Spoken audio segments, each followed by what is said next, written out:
جناب نبی کریم صلی اللہ علیہ وسلم نے ارشاد فرمایا تم میں سے بہترین وہ ہیں جو اپنے گھر والوں کے ساتھ بہترین سلوک کرنے والے ہیں، اور اس زمانے میں جو شخص اپنے گھر والوں سے بہترین سلوک کرتا ہے اسے کہتے ہیں یہ رن مرید ہے۔ مثلا کس بات کو کہتے ہیں؟ ایک شخص جو جا رہا ہے، سر راہ دیکھا آپ نے کہ اس نے بچے کو اٹھایا ہوا ہے، خاتون ایسے ہی چل رہی ہے، یا اس نے بیگ پکڑا ہوا ہے، تو کہتے ہیں دیکھو عورت اس سے کام کرواتی ہے، بھئی آپ کی عقل پہ پردہ پڑ گیا ہے، یہ کیا بات ہے؟ یہ تو اللہ کے رسول صلی اللہ علیہ وسلم نے سکھایا ہے ہمیں، آپ اسے بے وقوف سمجھتے ہیں؟ جو گھر کے کام کرتا ہے وہ رن مرید نہیں ہے، وہ رسول اللہ صلی اللہ علیہ وسلم کی سنت پر عمل کرتا ہے۔ غلط تصور ہے یہ۔ ام المومنین سیدہ عائشہ رضی اللہ عنہ فرماتی ہیں کہ حضور علیہ السلام گھر میں ایسے ہی وقت گزارتے تھے جیسے تم میں سے کوئی عام شخص، کہ اپنا کوئی کام کرنا پڑتا تو حضور اپنے ہاتھوں سے کرتے تھے۔ تو اب آپ ساری محبتیں تو باہر ڈھابوں پر بیٹھنے والے، کھوکھے پر بیٹھنے والے، کسی پکوڑے والی ریڑھی پہ بیٹھنے والے، ساری محبتیں ان کے لیے ہیں، اور گھر میں جاتے ہیں تو تباہی مچا دیتے ہیں۔ تو یہ محبت گھر والوں کے لیے بھی ہے، ان کے لیے زیادہ ہے۔ عرض کیا گیا حضور بہترین صدقہ کیا ہے؟ فرمایا وہ جو تم اپنے اہل و عیال پر خرچ کرتے ہو، جو باہر جا کر اڑاتے ہیں وہ بہترین نہیں ہے۔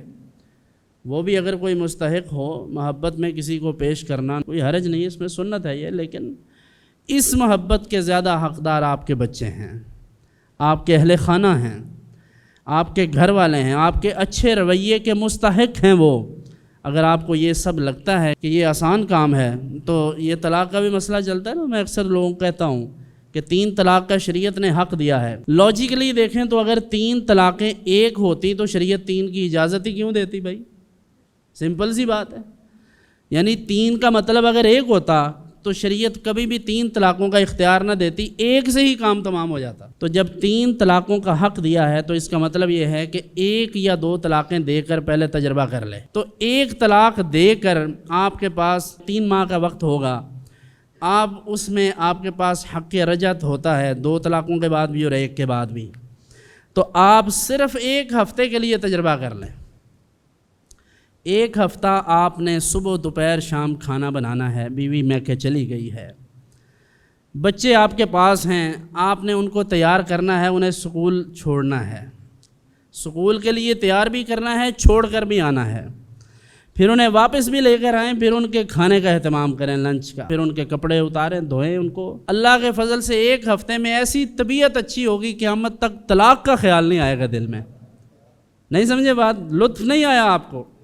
کیونکہ ہم سمجھتے ہیں ہم یہ اور وہ، اور جب 3 طلاقیں ہو جاتی ہیں پھر کہتے ہیں جناب کچھ کر دو، وہ کسی طرح بحال کر دو، میں تو بچے نو 2 وقت کی روٹی نہیں کھوا سکتا۔ تو میں کہتا ہوں یہ چیزیں پہلے سوچیں۔ اللہ رب العزت نے اگر اسے کم عقل بنایا ہے تو اس کی کم عقلی کا یہ حسن ہے کہ یہ کپڑے دھونا، برتن دھونا، بچوں کے لیے کھانا تیار کرنا یہ اس پر لازم نہیں تھا، یہ وہ اپنی کم عقلی کی وجہ سے آپ کی محبت میں ہی کر رہی ہے سارا کچھ۔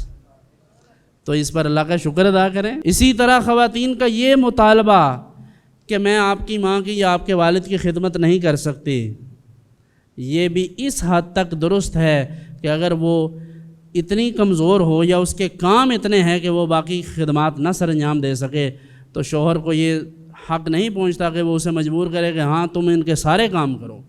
ہاں اخلاقی طور پر اس عورت کو چاہیے، بہو کو چاہیے کہ وہ اپنے ساس اور سسر کا خیال رکھے، ان کے کھانے پانی کا، ان کی ادویات کا خیال کرے، یہ اچھی بات ہے، لیکن اگر وہ کسی مجبوری کے تحت یہ نہ کر سکے تو ہم پر لازم نہیں ہے کہ اسے منوائیں اس بات کے لیے۔ کوشش کیجیے آج سے اپنے گھر والوں کے ساتھ بہترین ہو جائیے۔